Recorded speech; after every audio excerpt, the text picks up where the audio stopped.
नमस्कार, disclosure with Vinod में आपका स्वागत है। और आज हमारे साथ बलवीर कौर हैं, उपाध्यक्ष किसान मोर्चा, फायर ब्रांड नेता, सरपंच त्रेवा। बलवीर जी, स्वागत है आपका। नमस्कार सर। बहुत बड़ा इशू बना हुआ है क्योंकि बेमौसम बरसात ने किसानों की कमर तोड़ दी है और बहुत ज़्यादा नुकसान भी हुआ है। किसान मायूस भी है। क्या किसान मोर्चा क्या कर रहा है? क्या सरकार के साथ लाइजनिंग में है? सरकार पर प्रेशर बना रहा है कि किसानों को नुकसान हुआ है, उसका मुआवजा मिलना चाहिए? ये मैं आपसे जानना चाहूँगा। बिल्कुल सर, बहुत वाजिब क्वेश्चन है आपका, बहुत अच्छा क्वेश्चन आपने किया।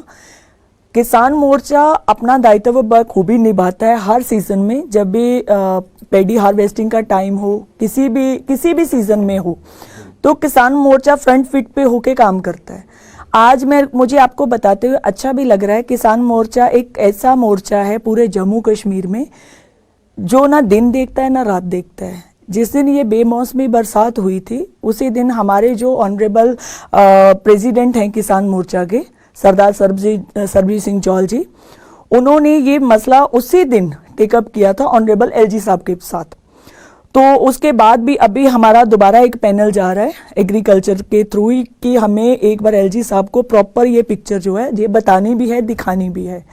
और दैट टाइम एग्रीकल्चर सेक्टर ने पूरे जितना डिपार्टमेंट है उनके साथ मिलके किसान मोर्चा ने जम्मू कश्मीर जितनी हमारी खास करके 370 की बात करूंगी। हाँ, यस।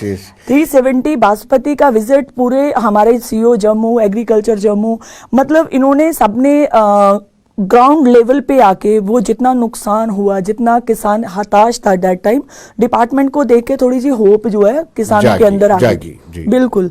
और दैट टाइम से अभी तक हमें प्रॉपर, अभी तो हमारा मेन जो चल रहा है, आपने देखा होगा कि 370 जितना आरएस पूरा बैलेट में ही ज्यादा हमारा है। तो आपको पता भी होगा कि लास्ट टाइम में थोड़ा फायर का हो गया, तो फायर के चलते भी हमें अभी हमारी जो फर्स्ट प्रायोरिटी चल रही है वो हार्वेस्टिंग की चल रही है कि हम जितना भी बचा खुचा है उसको हार्वेस्ट कर लें।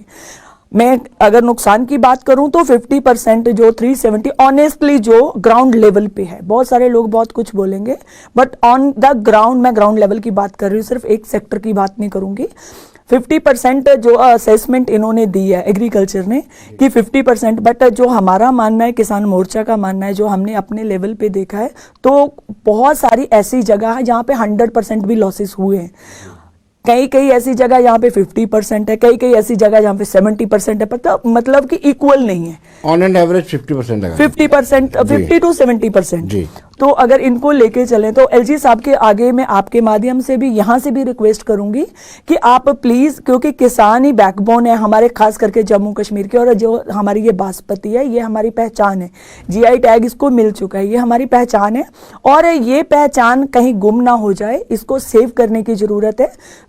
किसी भी तरीके से किसान, खास करके जिन्होंने बीमा करवा रखा है, फसल बीमा योजना, जिनके तहत किसानों ने अपने थोड़ा बहुत भी शेयर, जो 20% शेयर भी दिया है, वो उनके लिए तो खास करके ये बीमा सुविधा जो रखी गई थी उसके तहत इनको प्रॉपर वाजिब मुआवजा मिलना चाहिए। और वो एग्रीकल्चर से आप सेंसस लीजिए, रेवेन्यू से सेंसस लीजिए, वो आपके ऊपर डिपेंड है कि आप उसको कैसे लेते हो। बलवीर जी, किसानों और भाजपा के बीच में 36 का आंकड़ा रहा है। अगर इस वक्त भी आप समय पे उनको मुआवजा नहीं दिलवा पाए, पहले किसान कानून, फिर आंदोलन, फिर वापस लेना, और वही मैं कह रहा हूँ 36 का आंकड़ा है बीजेपी और किसानों के बीच में। और ऊपर से ये बेमौसम बरसात, ये तो प्राकृतिक आपदा, इस पर भारतीय जनता पार्टी का कोई रोल नहीं है। भारतीय जनता पार्टी बड़ा सा अम्ब्रेला लेकर तो खड़ी नहीं हो सकती थी, लेकिन अब आपके पास एक वक्त है कि जो नाराजगी है किसानों की उनकी दूर कराई जा सके, ताकि मौके पर उनको मुआवजा, कंपनसेशन मिल सके। आपने सही बोला, 36 का आंकड़ा जैसे हम बोलते हैं, मैं मानती हूं कि जो किसान मोर्चा जम्मू कश्मीर में इस टाइम काम कर रहा है, अगर इसको काबिले तारीफ नहीं बोलेंगे तो ना काबिले तारीफ भी नहीं है ये। बहुत सारे लोग, आपने बड़ा अच्छा बोला कि 36 का आंकड़ा जो ओपोजिशन का काम रहता है उन्होंने वो करना ही करना है, बट आज की डेट में अगर मैं प्राउडली बोलूं तो किसान प्राउड फील करता है और हमारी यंग जनरेशन वापस किसानी की तरफ आ रही है। और वो कैसे आ रही है, मैं, बहुत सारे लोग बोलेंगे कि मैडम बहुत सारे लोग किसानी छोड़ गए, ये कर गए वो, बट मैं आपको आंकड़ा दूंगी और विद प्रूफ दूंगी कि कैसे हमारे नौजवान वापिस आ रहे हैं किसानी की तरफ। आज किसान एडवाइजरी बोर्ड मेंबर्स की मीटिंग, आज एग्रीकल्चर की मीटिंग आपने एवरीडे देखा होगा। HADP के तहत जैसे फसल की बात, तो मैं ये भी आपका पॉइंट प्रॉपर इसमें कवर करूंगी, बट मैं आपको एक चीज बताना चाहूंगी। फर्स्ट टाइम एक रेवोल्यूशन जिसको मैं बोलूं जम्मू कश्मीर में आया है। 5,018 करोड़ का एक प्रोजेक्ट बना है HADP का, होलिस्टिक एग्रीकल्चर डेवलपमेंट प्रोग्राम का। ये जम्मू कश्मीर के लिए बना है। यस सर, जम्मू कश्मीर के लिए पता, बहुत कम लोगों को पता है। और खास करके मशीनरी के लिए अगर मैं आपको बताऊं तो अभी तक आवेदन जो है वो 500 करोड़ के आ चुके हमें रिसीव हुए, क्योंकि मैं उसकी मेंबर हूं, मुझे इसलिए पता है। DLC की मैं मेंबर हूं, डिस्ट्रिक्ट लेवल की जो कमेटी होती है उसके चेयरपर्सन DC साहब होते हैं एग्रीकल्चर की। तो कहां पे किस जगह पे कौन सी स्कीम चल रही है।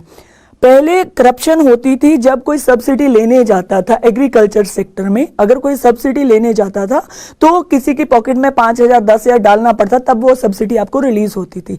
बट आज ग्राउंड में मैंने बॉर्डर पे एक त्रेवा पंचायत की बात कर रही हूँ, वहां पे एक इस मशीनरी का यूनिट लगवाया। आप ट्रस्ट करोगे 80% सब्सिडी थी उसमें।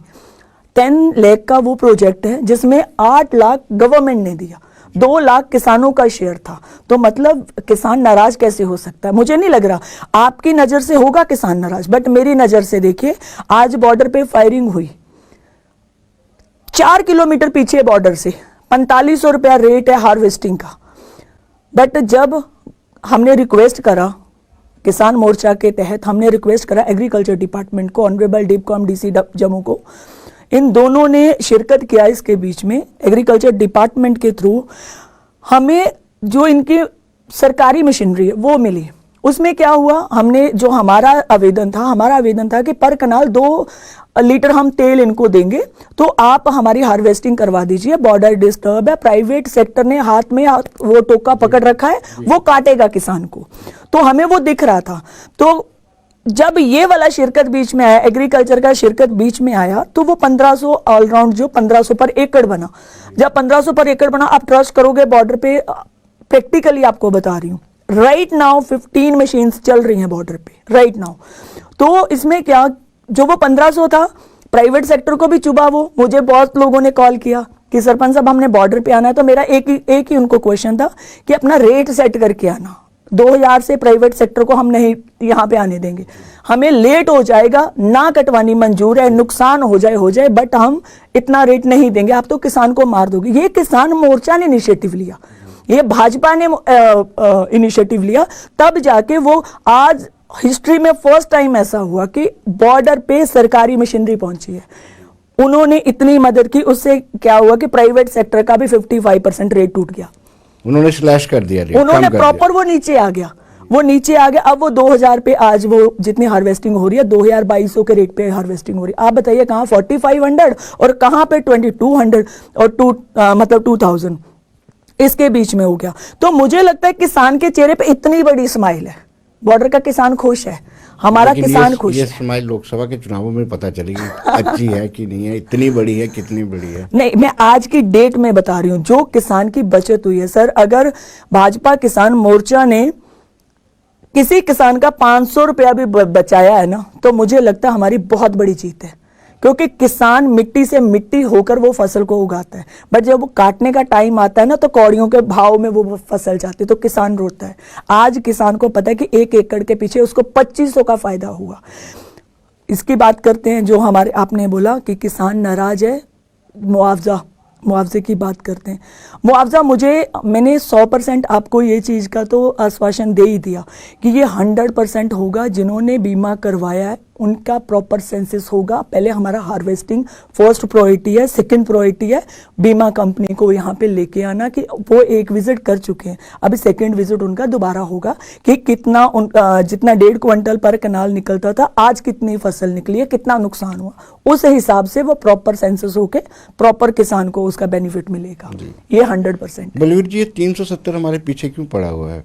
पहले बड़ी मुश्किल से 5 अगस्त 2019 को 370 में संशोधन किया। ये बासमती 370, इसकी क्या इंपॉर्टेंस है? इसकी हाइट भी 7 फीट के करीब होती है, हल्की सी हवा चलेगी वो लेट जाती है, हल्का पानी पड़ेगा वो नुकसान।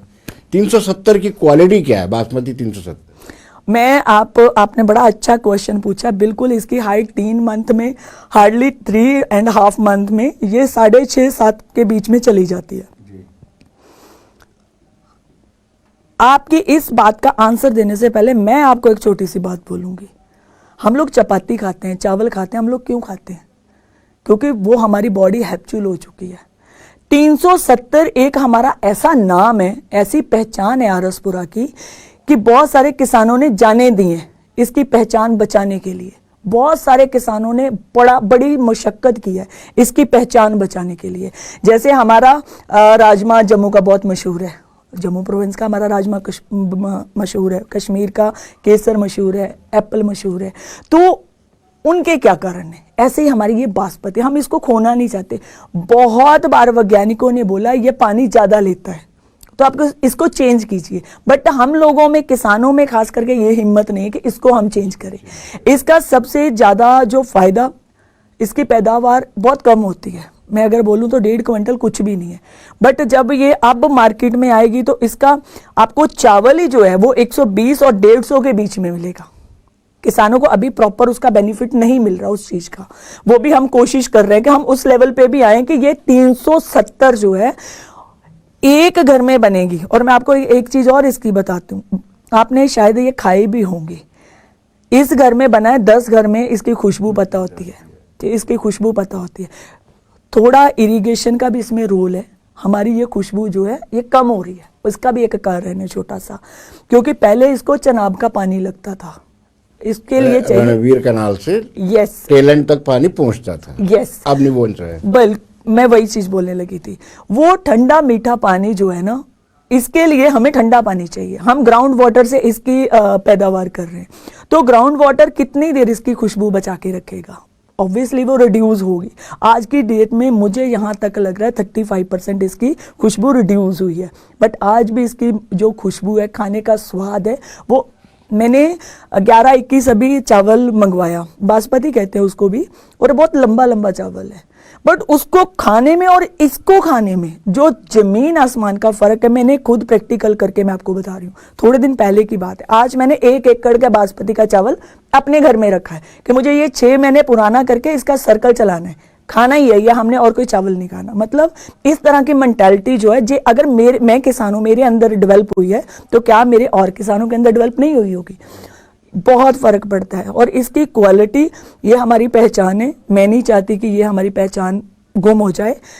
जैसे रणवीर कनाल के थ्रू हमें पानी मिलता था, वो अभी बहुत कम हो गया। बट ये 2 साल में, इस साल और लास्ट ईयर हमारा टेल एंड पे नहीं बोल सकती, 6 किलोमीटर पहले तक, टेल एंड से 6 किलोमीटर पहले तक वहां तक पानी गया है। तो टेल एंड तक अगर मैं बोलूं तो वहां तक नहीं गया, बट इस बार टेल एंड को भी क्रॉस कर गया, क्योंकि इस बार बरसातें, बेमौसमी बरसात भी हुई, मौसमी बरसात भी हुई, तो इस बार तो टेल एंड पे भी पानी उसका गया है। अगर हमें टाइमली चनाब का पानी मिल जाए तो मुझे लगता है हम इसकी क्वालिटी जो है मेंटेन कर सकते हैं बासमती की। तो इसका जितना बेनिफिट किसान को होगा। इरिगेशन वालों से राब्ते में क्यों नहीं रहते हैं सर, कि टेल एंड तक पानी पहुंचे? एटलीस्ट कोशिश की जानी चाहिए। चैनल बने हुए ऑलरेडी, मैंने भी देखा हुआ है, छोटे छोटे चैनल बने हुए हैं। मैंने आपको बताया कि दो टर्म हो गई, मतलब मेरा ये 2nd ईयर है भाजपा किसान मोर्चा में as a state vice president में। 2 साल लगातार मेरे, आप बहुत सारे इंटरव्यूज देखते होंगे। लास्ट 5 अगस्त हमारे ऑनरेबल अटल डुल्लू सर जो कमिश्नर रहे हैं, उनका विजिट हमने बॉर्डर पे करवाया। हमारे नवीन चौधरी जो प्रिंसिपल सेक्रेटरी रहे हैं, उनका विजिट हमने बॉर्डर पे करवाया, जस्ट इन्हीं मसलों को लेके कि आप ये मसले हमारे हल कीजिए। ये किसने किया? ये भारतीय किसान मोर्चा ने किया। आज की डेट में अगर मैं आपको बोलूं कि टेल एंड पे 2 साल, 15 साल से पानी नहीं टेल एंड पे पहुंचा था, ये 2 साल से टेल एंड पे पानी पहुंच रहा है। बट इसको कंटिन्यू रखने के लिए बहुत सारे कुछ ऐसे स्ट्रक्चर हैं, जैसे हमारी कुछ कनाल जो है वो पाकिस्तान में फॉल करती है, तो जब उसकी साफ सफाई करने का टाइम आता है, वो आज भी कच्ची है, उसको पक्की नहीं कर पाए हम लोग, वो करने नहीं देते। ये भी चीज है। तो साफ सफाई की अगर मैं बात करूं तो साफ सफाई टाइम भी वो हमारा 0 हो जाता, वो भी बहुत बड़ा रीजन रहता है कि टेल एंड पे पानी नहीं पहुंचता। बट आज की डेट में एक प्रपोजल हुआ है कि 1700 मीटर जो वो फेंसिंग के हमारी साइड को कनाल आएगी, तो तब जाके टेल एंड पे इजिली पानी पहुंच पाएगा, जो हमारे पास इरिगेशन ने प्रपोजल रखा है। बट मैं इनके आगे भी रिक्वेस्ट करती हूं आपके माध्यम से, क्योंकि किसान के पास खास करके जो हमारा टेल एंड पे किसान बैठा, उसको उसके पास और कोई कितना नहीं है, उसके पास और कोई काम नहीं है, और वो टोटली निर्भर 90% जो एग्रीकल्चर पे निर्भर है। तो पानी की खास करके जितनी सुविधा और बिजली की, ये टेल एंड पे ध्यान रखिए इस चीज का। जी, ये सीज फायर वायलेशन कुछ समय तक, कुछ सालों तक सरहदें शांत रही, अमन था, लेकिन रिसेंटली सीज फायर वायलेशन हुआ है, बड़ा ज़्यादा पाकिस्तान ने सीज फायर को वायलेट किया है। इससे किसानों को कितना नुकसान हुआ है, क्योंकि फसल उस वक्त तैयार थी। मैंने आपको बोला कि शायद इस बार भगवान भी नाराज था किसान से, मैं सही में आपको बताऊं। पहले बेमौसमी बरसात, दैट टाइम किसान रोया। किसान क्या रोया, मैं खुद ही रोई, सीधी सी बात है, मैं भी किसान हूं, क्योंकि हमारी ये राजा फसल है, इसको हम राजा फसल बोलते हैं। किसान का बहुत सारा वजन जो है इस पे निर्भर करता है, बहुत सारे कर्जे इस पे निर्भर करते हैं। किसान इसमें ही सुरखरू हो पाता है, बेटी की शादी कर दी, भाई को कुछ करवा दिया, बेटी के लिए कुछ कर दिया, मतलब ऐसे सारे खर्चे इसी फसल पे हमारे निर्भर होते हैं। जब बेमौसमी बरसात हुई, हम रोए लिटरली, हमें तो ये था 100% लॉस है, हम मारे गए। हमने तभी भागना स्टार्ट कर दिया कि 100% लॉस है।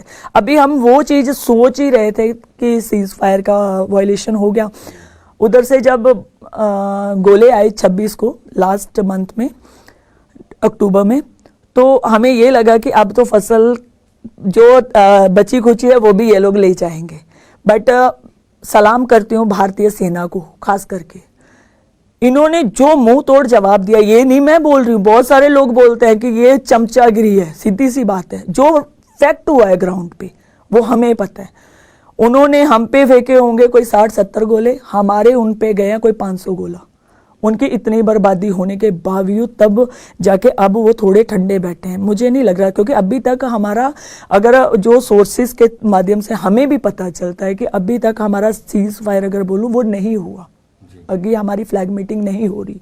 वो नहीं मान रहा क्योंकि उसका नुकसान ज्यादा हुआ है। हमारा नहीं मानने का कारण यही है कि वहां पर नुकसान ज्यादा हुआ, कैजुअलिटी भी वहां ज्यादा हुई है, ये तो ये सलाम भारतीय सेना को है, ये सलाम हमारे जवानों को है जिन्होंने एक की बजाय 10 मारे।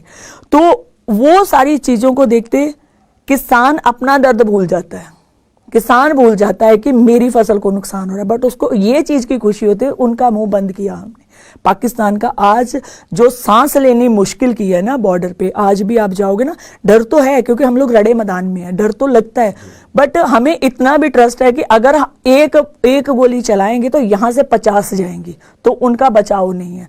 अभी उन्होंने फसल काटनी थी, मैं आपको रिसेंटली वाली बात बताती हूँ, उन्होंने भी फसल काटनी थी, उनका भी था, और हमें पता है कि उनके हालात उनके भी फसल को लेके ऐसे ही थे, क्योंकि वो भी तो टेल एंड पे फसल लगाते हैं, हमारी भी टेल एंड पे है। तो ताली तो दोनों हाथ से ही बजेगी। अगर आप हमें तंग करोगे तो हम कौन सा छोड़ेंगे आपको। पहल हम करते नहीं है, दूज हम छोड़ेंगे नहीं। वो भारतीय सेना वो हमारे खून में ही है, ना हम गलत करते हैं ना बर्दाश्त होता है।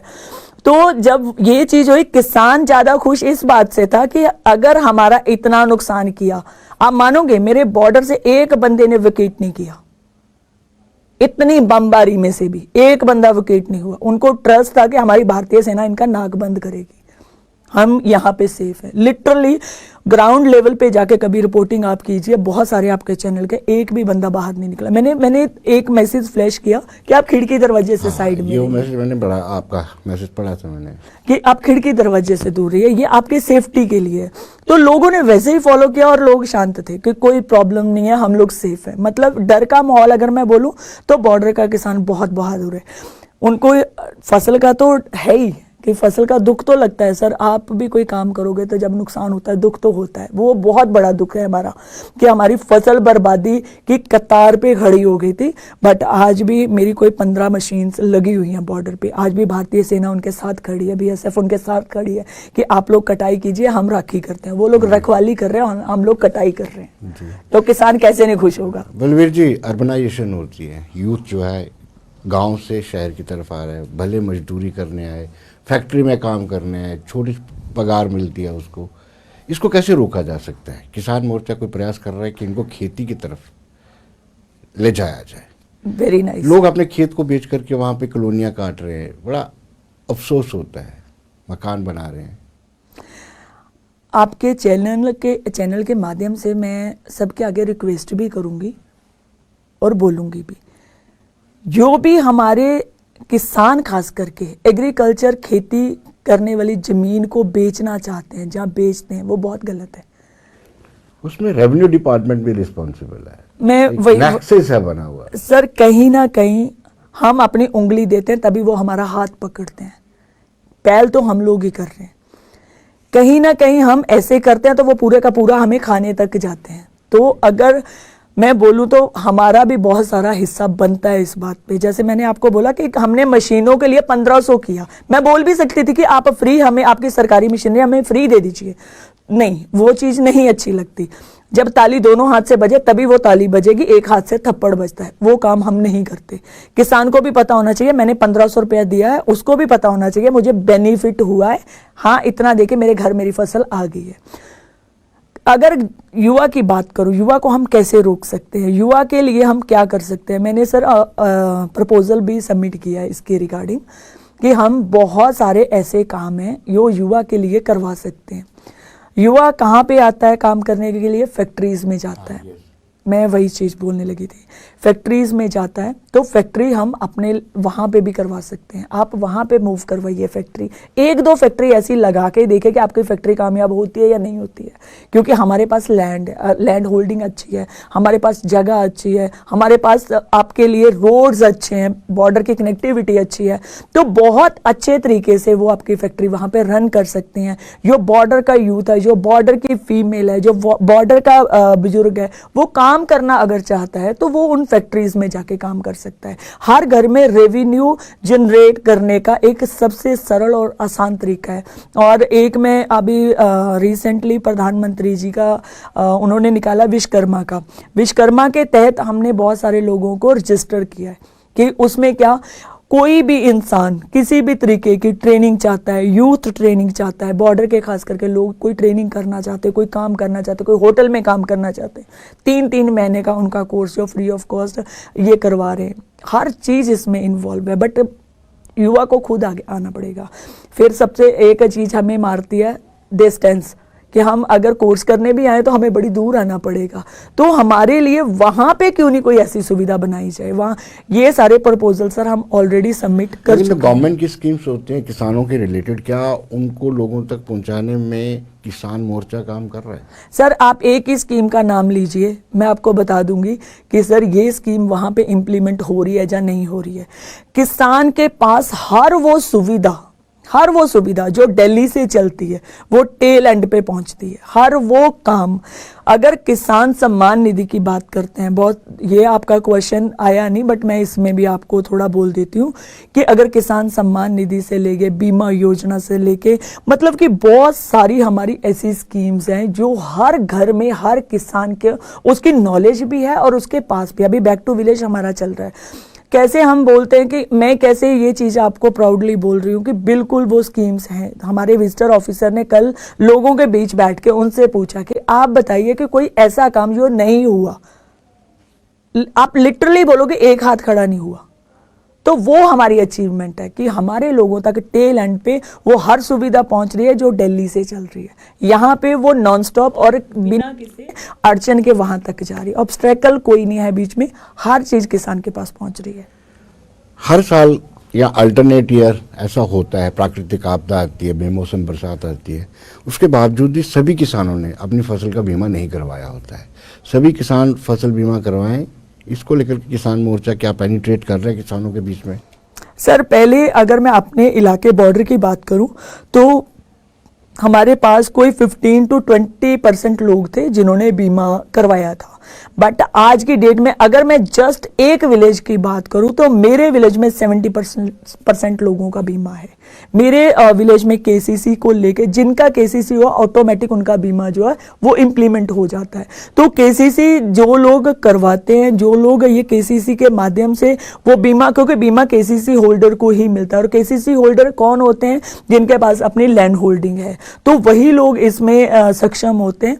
तो अभी हमारा थोड़ा सा एक ऑब्स्ट्रैकल आ रहा है इसमें कि जो हमारा ये मालकाना हक वाला सिस्टम चल रहा है, ये भी ऑनरेबल एलजी साहब ने, आपने सुना होगा बहुत सारे भाषण में बोला है कि हम मालकाना हक दे रहे हैं।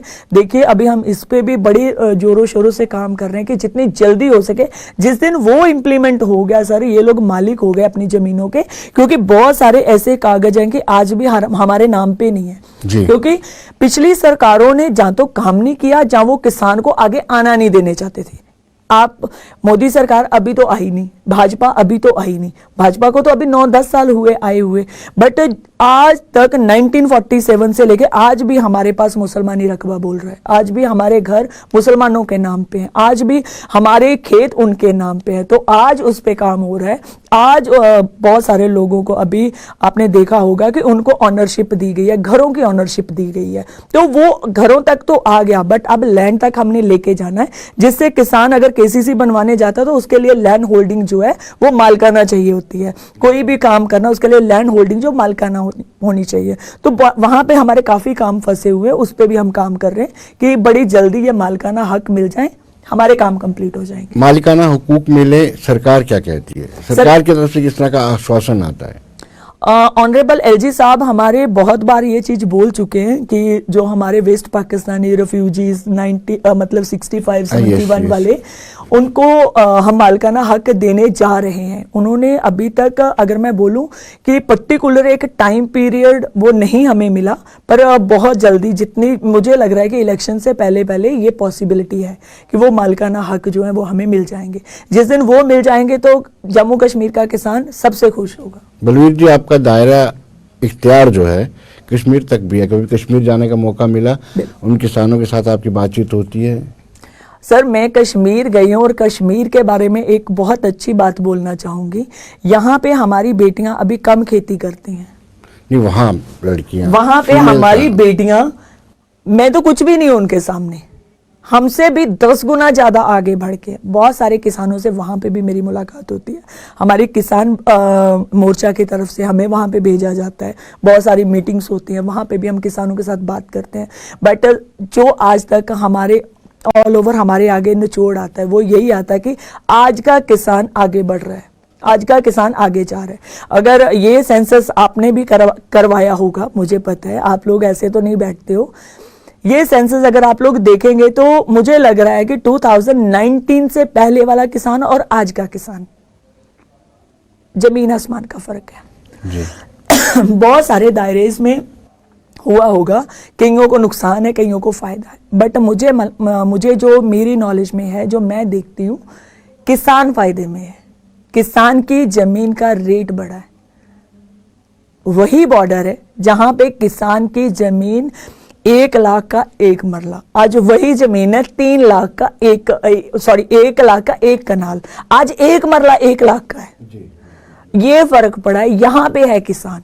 तो अगर वो डेवलपमेंट हुई है तो वो आफ्टर 19 ही हुई है, अगर वो चीज बढ़ी है तो वो आफ्टर, क्योंकि 18 में तो मेरी भी शादी हुई है यहाँ पे, 18 में तो मैंने भी यहाँ पे कुछ नहीं देखा, आफ्टर 19 ही मैंने यहाँ पे सब कुछ देखा। और लिटरली वो बात बोलते भी मुझे बहुत अच्छा लगता है, क्योंकि किसान जब वहां पे भी बॉर्डर पे किसी ने शादी भी करनी होती थी, कोई गरीबी बदहाली थी, बुरे हाल थे, तो कोई अपनी जमीन 1 कनाल बेचने जाता था तो 1 लाख मिलता था। आज की डेट में 1 मरले का रोड साइड रेट है 1 मरले का 1 लाख, तो 20 लाख का कनाल कहां बात जाएगी? तो आप देखिए कि किसान कैसे नहीं खुश होगा। जी बलवीर जी, बहुत बहुत शुक्रिया, बहुत अच्छा लगा आपसे बातचीत करके। बहुत बहुत धन्यवाद सर, यहाँ पे बुलाने के लिए आपके सारे दर्शकों को बलवीर कौर का तहे दिल से धन्यवाद और नमस्कार। तो दर्शकों, बने रहिए देश दुनिया की खबरों के लिए और मुझे